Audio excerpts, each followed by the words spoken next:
ဒါကတော့ကျွန်တော်မနက်ခင်းရောက်ပြီးတော့ဖောက်ကလစ်ပေါ်အလုပ်တဲ့စောင့်ဝင်တဲ့အချိန်ပေါ့ဗျာ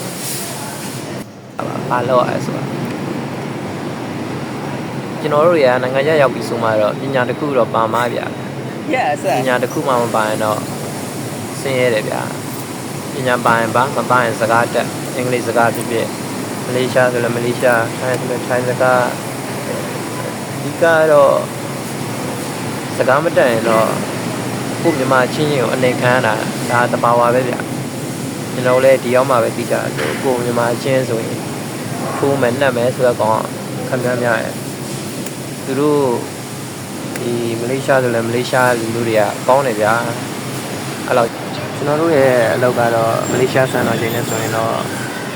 မနက်9နာရီရောက်ညနေ9နာရီလောက်ထွက်ပါတယ်ဗျတခြားသူတွေနဲ့ဆိုင်တော့ကျွန်တော်တို့ရဲ့အလုပ်ကသက်သာပါတယ်တခြားသူတွေမှာတော့ဒီနေ့မှ7နာရီနဲ့ OD ရမရှိဘူးဖြစ်ရှိပဲရတယ်ဗျ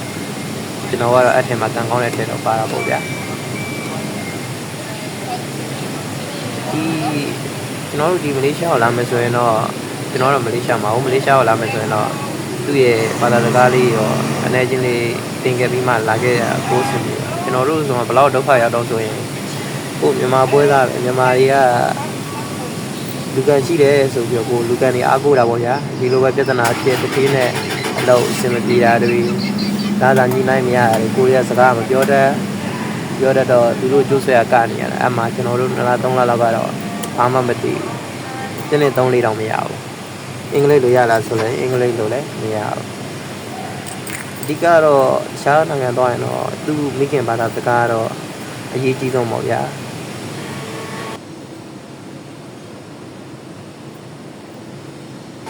အဓိကနိုင်ငံခြားဆိုတော့ဘာရအားသာချက်ရှိလဲဆိုတော့ပတ်စံရတာတခုပါပဲကိုယ်စီနဲ့ဆိုင်တော့ကိုယ်စီကတော့ပတ်စံမရတာပဲကျန်တာလည်းအကုန်အားသာတယ်ဗျာလို့အရင်ခက်တော့ပေါ့နော်အခုကတော့ဒီမှာတော့ပတ်စံလည်းရမယ်ကိုဒီတရားဝင်ထောက်ထားရလည်းရှိမှဆိုရင်တော့ကိုယ်စီနဲ့ဆိုင်တော့အကုန်လုံးကတော့ဒီကတာတာပေါ့အဲ့လိုမှမဟုတ်ဘူးဥဒမဆိုရင်တော့ထောက်ထားမရှိဘူးဆိုရင်တော့ကိုမြန်မာပြည်ကပို့ပြီးတော့အဆင်ပြေပါတယ်ဒီမှာလဲနားဆုံပြီးတော့ညဆိုလဲကြောလုံးအောင်အဲ့လိုရတာမဟုတ်ဘူးလေဖန်စီတယ်ကျွန်တော်တို့ဒီမှာအခုမြန်မာနိုင်ငံတော့မဟုတ်ဘူးဖန်စီတယ်ကျန်းတယ်ဗျအခါတလေအမှတော်တဲ့တော့ပုံနဲ့ခောက်လေးရှိတယ်ကျွန်တော်တို့တွေတော့လည်းကျွန်တော်တို့တွေဒီရောက်တော့ဆိုမြေကိုမြန်မာချင်းတွေးလို့ကိုရတော့ပျော်နေရပေါ့အခုဘာညာနဲ့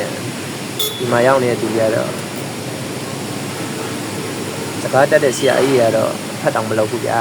ကိုကနိုင်ငံခြားဆိုကိုလူမျိုးချင်းတွေးလို့လဲအားကိုလို့ရမယ်မထင်နဲ့ဒီလိုမှဒီကိုလာကျင်တယ်ဆိုရင်တော့ဒီကံလေးရှိရင်တော့အကောင်းဆုံးပဲပွဲစားလည်းအားမကူနဲ့ပွဲစားတဲ့ရှင်ကြီးကပူဆူတော့မယ်ပွဲစားတွေအဆန်ရဖို့တပေါက်ပဲဒီမှာလဲသူစားအတူခံနေပဲဗျအဲကြောင့်ဒီကံရှိမှလာပါ